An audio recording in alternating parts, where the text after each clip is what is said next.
पर्यंत हा महाराजांचा किचनचा बघा रसोईघर म्हणतो याला, त्या काळचा मुखपात करा. आज आपण किचन मध्ये काय पाहतो, खलबत्ता पाहतो, चूल पाहतो आणि देवळी पाहतो. कोपऱ्यामध्ये मोठी देवळी आहे. हे बघा रांगेमध्ये चुलीचा आकार बघायला, हे चुली आहेत बघा पूर्ण 1 2 3 रांगेमध्ये चुली आहेत बघा. हे बघा या ठिकाणी उखळलेली मुसळ कोपऱ्यामध्ये बघायला भेटेल बघा आपल्याला.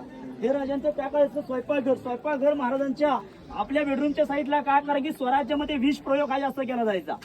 महाराजांचं लक्ष असायचं हे जेवण कोणाला जायचं, अख्ख्या परिवाराला जायचं. राजांना डायरेक्ट थाळी वाढली की डायरेक्ट महाराजांच्या ती पुढे जात नव्हती, ती 3 ठिकाणी टेस्ट केली जायची. जो बनवणार असेल त्याला पहिली ती खाऊ घालायची, नंतर प्राण्याला पक्षाला खाऊ घालायची, मग ती महाराजांपर्यंत पोहोचवली जायची. डायरेक्ट महाराजांच्या पुढे जात नव्हती बघा पूर्णपणे.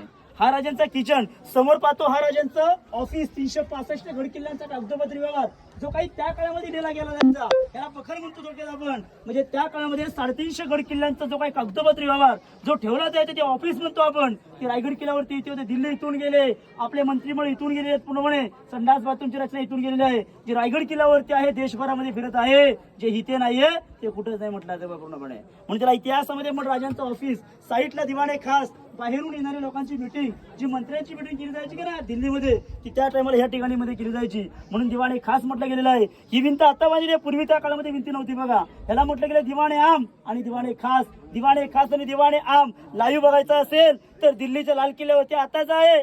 इथे 400 वर्षापूर्वीच बघायला भेटतं आपल्याला. इथे पूर्वी दिवाणे आम दिवाणे खास ते होतं पूर्णपणे.